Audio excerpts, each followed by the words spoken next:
What's up, DFF Army? So this is Chris coming at you from Dynasty Football Factory, and today I am going to walk you through our DFF Expert Analyst 12-team rookie mock draft for Dynasty. The format here that we picked was full PPR, Superflex, tight end premium. So I'm going to go ahead and walk you through our picks here. And so 1.01 on the board was Matt Ward. And Matt went with, of course, Bijan Robinson. So Matt wrote up in his recap that Bijan Robinson is undeniably the dead-to-rights RB1 overall on the Dynasty market.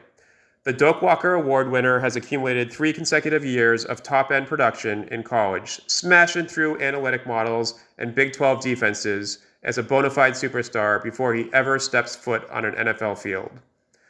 Only one rookie in this draft class is considered a top 12 asset in startup drafts, and I am not hesitant to lock him down with the rookie 1.01. So Bijan Robinson goes 1.01. Pick number 2, I would say, is a bit of a surprise. So Doug Harrelson went with Jahmyr Gibbs, running back out of Alabama.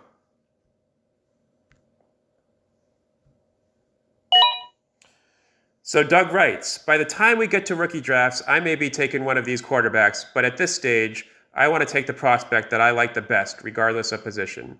In previous years, rookie QBs were given at least 3 seasons to develop, but lately, teams are moving off of young QBs much faster than before if they aren't sold.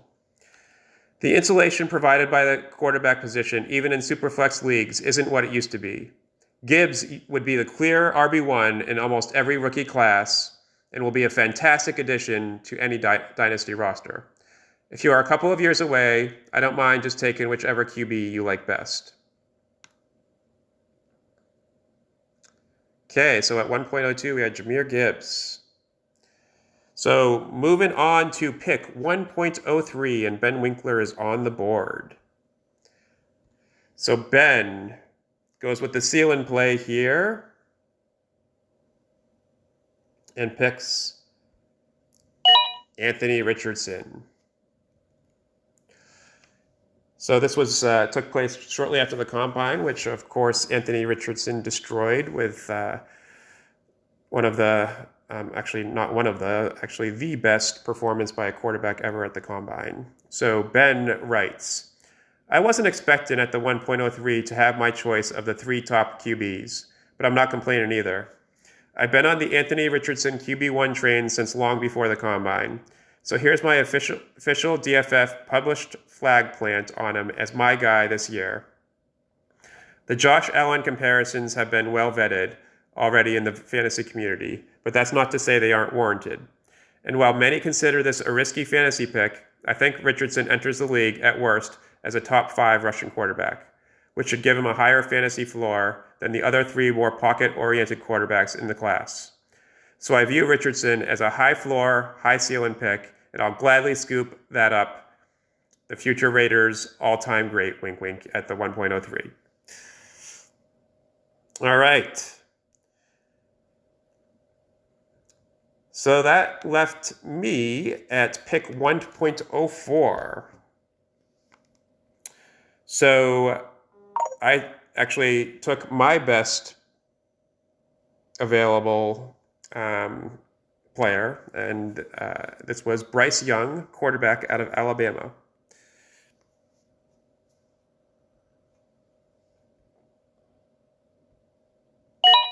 Okay, so it happens every year at about this time. Analysts twist themselves into a pretzel, overanalyzing prospects, and grapple on to some negative until they start fading a blue chip prospect. Surprise, Bryce Young is short. Well, if you didn't know this already, you haven't followed college football much at all. Bryce Young has been the QB1 in this class since he was a freshman. He won the Heisman as a sophomore and followed that up with a stellar junior campaign. Young threw 80 touchdowns to only 12 interceptions and did so without the typical elite Alabama wide receivers, since Ohio State signed them all. Young has the top QB grade from Next Gen Stats and many of the most respected mock draft analysts. Young is simply a good football player. Don't make this harder than it has to be. Okay. So just to recap those top 4 picks, you have Bijan Robinson, Jahmyr Gibbs, Anthony Richardson, and Bryce Young. Moving on to pick number 5. Well, this one's going to be pretty easy. So Chris Miles is on the board. And Chris takes C.J. Stroud.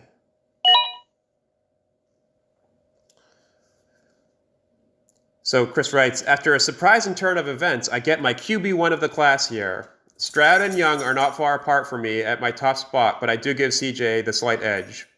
Yes, Stroud had better weapons. We all know this. But even so, he still had 1.2 more best season yards per pass attempt, a 5% higher best season completion rate, a 2.1% higher TD rate, and a 17 points higher career passer rating. Stroud outperforms in every category, and it isn't close in some. I do not knock Young for his size, but when you have 2 prospects that hit every threshold, and one has prototypical size and the other doesn't, I will take the size there.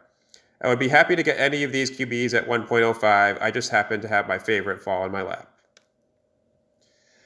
Moving on to 1.06. So to me, this is the end of the blue chip tier here. And again, I would say another easy pick. We have Drew Pettiford on the board, and he takes Jackson Smith and Jigba. Okay. Drew writes, with the big 3 QBs and top 2 running backs off the board, Jackson Smith and Jigba was an easy choice for me here at the 1.06. For quite a while this offseason, it seemed like JSN was falling out of the top receiver conversation. To an extent, I understood it. We didn't see much of anything from the Ohio State receiver in the 2022 season dealing with a nagging injury. Then the Combine happened, and we were all reminded how good JSN can be. I can't think of one NFL offense that he doesn't eventually excel in, and that speaks volumes about his versatility. Combine numbers aside, Jackson Smith and Jigba looks every part of a dynasty stud for years to come. All right, so getting through the chalk top 6, now we get a little interesting. This is where the draft starts to diverge a little bit, and you'll see some differentials between different drafts. Okay.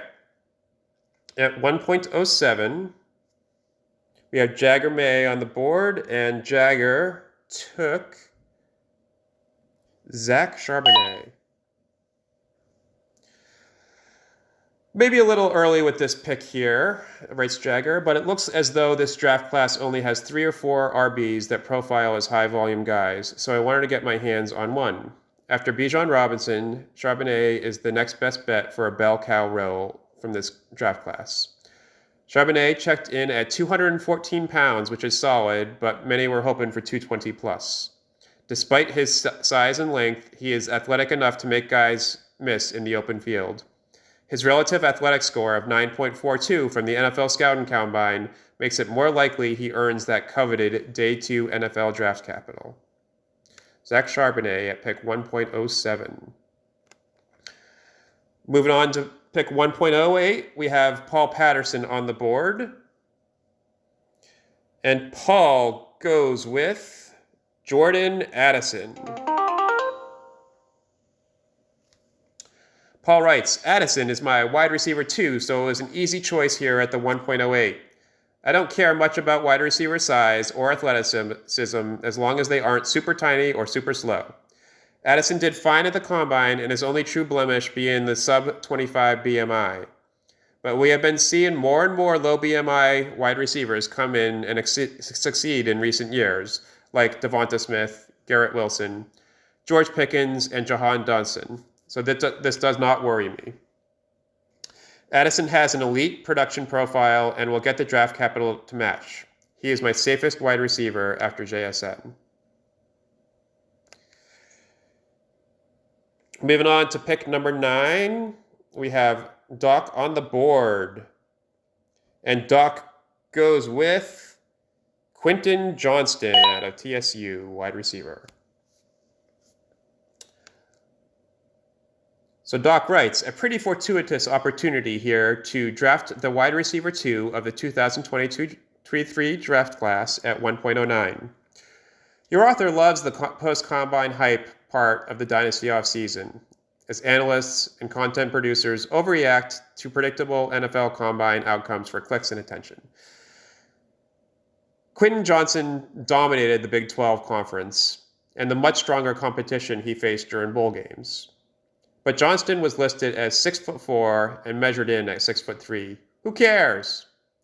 He's bigger and more athletic than the other top prospects at the position, and he already runs a decent-sized route tree. This is a selection that has both a low chance for busting and also a moderate chance for landing a bona fide long-term dynasty stud. You cannot say the same for some of these QBs or any of the RBs after Bijan. Okay, moving on to pick number 10 is Billy Beeman. Billy, what you gonna do? Billy takes QB Will Levis. No, Billy writes, no, Will Levis didn't break the combine like Anthony Richardson, but I still can't let him fall any further. I'm not necessarily a believer, but we can no longer fade the quarterback position in Superflex leagues. This pick will hold as long as he goes in the first round of the NFL draft. Getting close to the end of the first round here, we got pick number 11, Joe Muolo, and he goes with wide receiver Josh Downs out of North Carolina. Joe writes, at 1.11, I am seeing my top tier of wide receiver, RB, and QB are all depleted. So at the top of my second tier, I am taking my next best wide receiver, which is Josh Downs. I am not a sizeist. I care about production and draft capital. Downs has a pristine production profile and has been talked about as a surefire day 2 pick, who could even sneak into the late day 1 territory. NFL wide receivers are getting smaller, and Downs is part of the next wave of future studs. All right, so getting to the last pick of the first round, we have MG. Michael Goins, our leader at DFF. And he goes with Michael Mayer. Again, this is tight end premium, remember. So, the quintessential tight end in this new era of tight end prospects. As with most tight ends, there are holes that only NFL-level training can refine.